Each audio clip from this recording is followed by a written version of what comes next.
Suicide takes the lives of nearly 40,000 Americans every year. 15% of those who are clinically depressed die by suicide. Many who attempt suicide never seek professional care. After cancer and heart disease, suicide accounts for more years of lives lost than any other cause of death. Why is this? Why do people feel that the only way out is death?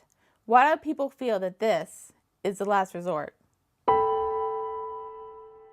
I'm Dan O'Neill. I'm Carol Whitman.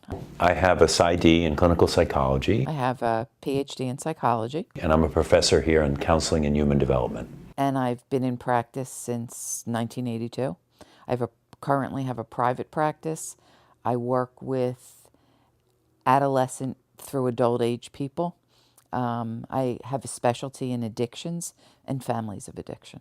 Depression and suicide, of course, are inextricably linked. And we really think about suicide, for the most part, as a symptom of severe depression. So, as you probably know, depression is a serious mood disorder, but extremely common, in which a person experiences persistent sadness over a long period of time. And this is often punctuated by periods of trouble sleeping. People have problems with their appetite. They might gain or lose weight without really trying. They have disturbances in their energy level. They feel fatigued all the time. They have problems in their relationships. They feel angry. They feel irritable. It's a really just a terrible, horrible way to feel. And sometimes, as a symptom of the serious mood problem and depression, people will experience thoughts of suicide.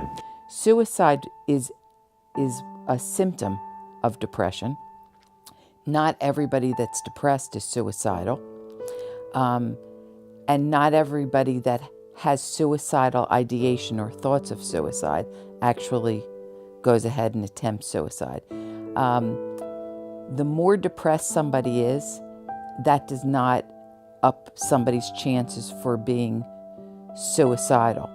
Somewhere in the middle, when people still have life energy, the ability to think and plan is when suicidal ideation becomes very prevalent.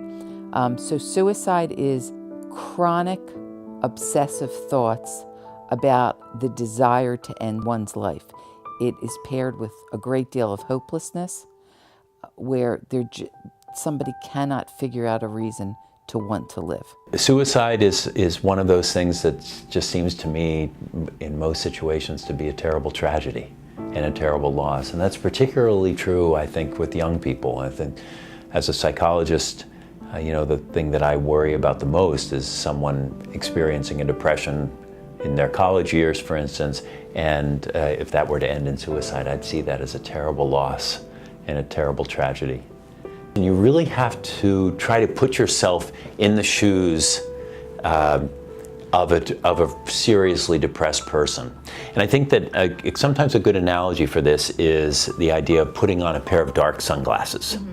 So you and I are walking around, and even it's not a great day today outside, but when we look outside, we might still see the beautiful autumn leaves. We might see the beauty even in a rainy day.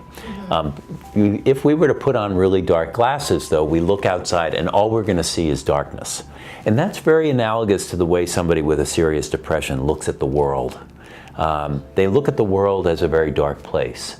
And they think about themselves, they think about their future in very dark ways. Things are not going to get better.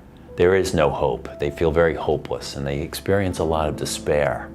And I think that if you've never experienced something like that, it's very hard to relate to. It's the enormity of that sense of despair or hopelessness is hard to fathom if you've never experienced it. So I think that when you put yourself sort of behind the eyes or in the shoes of somebody with a serious depression, then suicide seems a little bit more understandable, because they think, this is never going to end. I'm always going to feel this way. I'm always going to feel this bad and this hopeless. My problems are overwhelming. They can't get better. I'm being a burden to other people. And this is a concern that you hear a lot. My friends and family would be better without me. And I often will say to people, if we're talking about suicide, I'll say to them, what do you think happens to families after someone commits suicide? And of course, those people's lives are over too, ostensibly. The tragedy of losing somebody in your family to suicide is enormous. And they're affected for the rest of their lives. For me, when a person comes in and is very suicidal, they're to me in a heartbreaking state because they have so little hopelessness. My goal or my hope for a patient that comes in to see me that has suicidal ideation is that I can help them create hope, create possibility in life. So I don't really have an opinion on suicide. I have a hope for the person that is so laden with despair. So when somebody is at the point where they have absolutely decided this is it, they have no hope, that their firm belief is that nothing is worth living for, that nothing will ever get them to feel any sense of productivity, self-worth, ability to see ahead, that if they can just get over that obstacle, they'll feel better. The word that comes up for me is they kind of have a romantic notion of death, but they don't pair death with the finality of actually, this is it. Once I die, there's nothing. So sometimes they can't see past it because they want to experience that kind of romantic notion that we pair with death. No complete count is kept of suicide attempts in the U.S. Well, I think there's a social stigma to mental health. Suicide is a mental health symptom. And there's a social stigma to mental health. People don't categorize issues with mental health as real diseases. So if somebody has cancer, people have a lot of sympathy. But people with mental health diseases, and mental health disorders are diseases, people have not wrapped their head around the fact that it's a disease, that it is not within somebody's reach.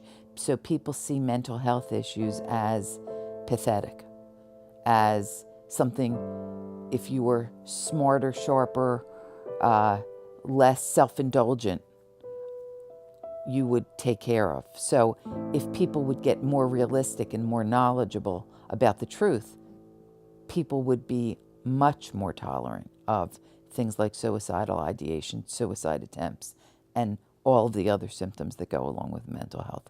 But mental health must and should be embraced as a disease. Suicide really confounds us in that way. It's hard to imagine, again, when we're feeling well, it's hard to imagine wanting to end your life. Mm-hmm. There's always tomorrow. Mm-hmm. There's better things coming ahead. I don't want to leave the people I love. Mm-hmm. But again, when you feel depressed, those are not the way, those things don't make sense, and that's not the way people conceive of the world. But I think it offends people in some way, and it frightens people. And I think that's been one of the big impediments to having more open conversation, is that it's so frightening. Mm-hmm. People feel that, they feel like, what would I do if somebody told me they were going to commit suicide, or how would I handle that? It feels overwhelming. And so frightening that they feel like, it's better off to just kind of let that go. 80% of people that seek treatment for depression are treated successfully. Often when somebody is seriously thinking about suicide, being able to have a conversation about it is such a relief. They feel enormously relieved that they can actually say out loud the things that they're struggling with inside. So I think openness and conversation is a big help. Encouraging people to reach out to professional help is also a key. So students who worry about roommates or friends, encouraging them to come to the counseling center, to call the counseling center to get help from a family physician can be really useful. In capital letters, get help. Don't keep it to yourself. The more you keep it within yourself, the more you stay silent, the more you're embarrassed by it. It becomes bigger and darker and bigger and darker. You must reach out. There's a million ways to get help, even if you start by talking to a friend or a relative. If you want to be more anonymous and you talk to a school counselor, even a doctor that you go to who can refer you. The point is, start talking. Just start talking. All of us need to take care of our mood. And we can do that in a lot of different ways. One is by having good relationships, by managing our stress. And you know, college is enormously stressful. I'm not telling you anything you don't know. But managing that stress with behavioral things, lifestyle things, getting enough exercise, making sure you eat well, sleep well, things like that can really help protect our mood. And avoiding, abusing substances. There's going to be somebody that listens and you're going to feel connected to. The minute you feel connected to somebody, to something, your depression's going to lift. But get help. If you know that somebody else is depressed, you just simply reach out and you just say, you're not right. I know something's going on. Something's funky about you. How can I help? Reach out. And if they let you know that they're depressed, say, God, that's really terrible. Do you need help getting help? Who can I help refer you to talk to? Can you talk to me? Reach out, get help. That's the bottom line. Don't be alone in it. The loneliness leads to despair. That's the bottom line.